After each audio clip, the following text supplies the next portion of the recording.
حەبسەخانی نەقیب ئەو ژنەی کرداریانە شکۆی ژن و شارێکی لە بەرزیە هێشتەوە لە نەوەکانی کاک ئەحمەدی شێخ و کچی لووتکەیەکی پایە بڵندی وەک شێخ مارفی نۆدێوە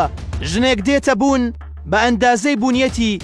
ئەم کۆنکرێتە کللتوریە بەڵام باڵای وەک چنار بەرز دەبێتەوە لە ناویاندا و دەبێتە یەکەم ژن هەم لە خوێندنەوەی نوێ بۆ سیاسەت و ئاین هەم دەبێتە یەکەم ژن بە بەرگێکی کوردانەی جوانەوە بە ژێرچەنە و گەردانەوە بەکەوە و سەڵتە و دەرزی لەو چاوی ڕەشی پڕ لە کلەوە هاتە ناو گۆڕەپانەکە و بوو بە یەکەم ژن کە ماڵەکەی خۆی بکاتە قوتابخانە و بوو بە یەکەم ژنیش کە خاوەنی دیوەخان بێت تایبەت بە چارەسەرکردنی کێشەکان یەکەمەکانی تەواو نەبوون چونکە بووە بە ژنێکی ڕێچکەشکێن و ئەرجوڵەیەکی دەکرد لەو کاتەدا بە هەموو شتەکانی تر ناتەبا بوو ئەو باوەڕی بەوە بوو کە هێشتا قورئان دەلالەتی باشتری بۆ ئافرەت تێدایە وەک لەوەی فەقهەیەکان دەیڵێن ئەو هەمان ئەو قسەی بە باوکی وت کە لە ئێستادا بیرمەندی فارس عەبدولکەریم سروش دەیڵێت دەقەکان سەلامەتن و ئەوە تەفسیرەکانن کێشەی گەورە دەخوڵقێنن لە ڕێبازی کوردایەتیدا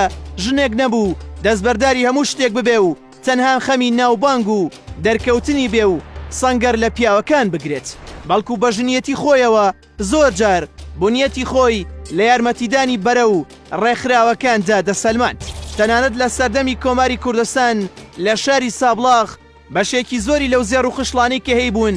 بەخشی بە کۆمارەکە و هەوڵیدا یارمەتی ئەو جوڵانەوەیە بدات هەر لەبەر ئەو هەڵوێستە ژنانەی هەی بوو قازی محەممەد سەرۆک کۆماری کوردستان نامەیەکی سوپاسگوزاری بۆ دەنێرێت لە ساڵی 1891 لە شاری سلێمانی حەبسە مەعروف بەرزنجی ناسراو بە حەبسەخانی نەقیب لەدایک بووە هەڵگری پاشخانی نەقیب بە ناوەکەیەوە پەیوەستی ئەو پلەیە بوو کە بەوەی پێگەی ئاینی عوسمانیەکان بەخشی بوویان بە باوکی فێڕوانینەکانی حەبسەخان بۆ ژن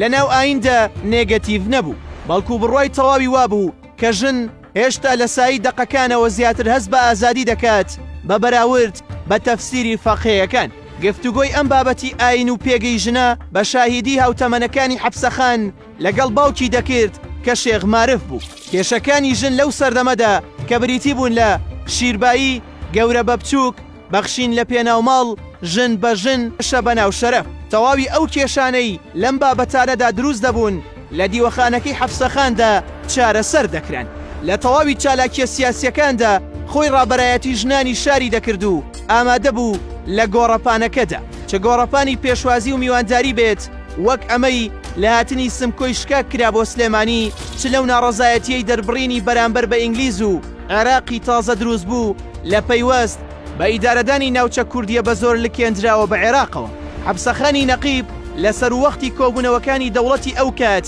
کە پێیان دەوترا کۆمەڵی نەتەوەکان کە بەرپرسی دیاریکردنی چارەنووسی نەتەوەکانی ناوچەکە بوون و هەر لە سای ئەوانیشدا کورد بەشکرا لەو کاتەدا حەبسەخان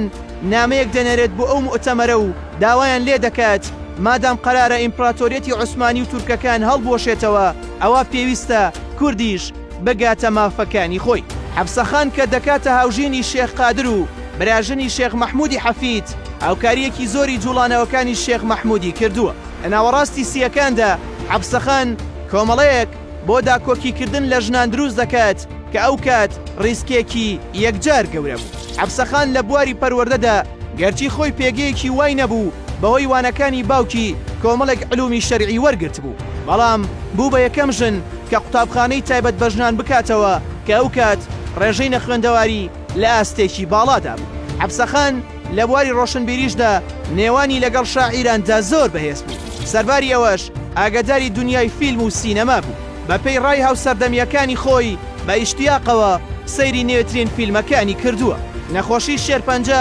دۆخی تەندروستی حەبسەخان بە ئامانج دەگرێ و سەرنجام لە بەرواری 12 مانگی 4 ساڵی 1953 کۆچی دوایی دەکات و گردی سەیوان لە ئامێزی دەگرێت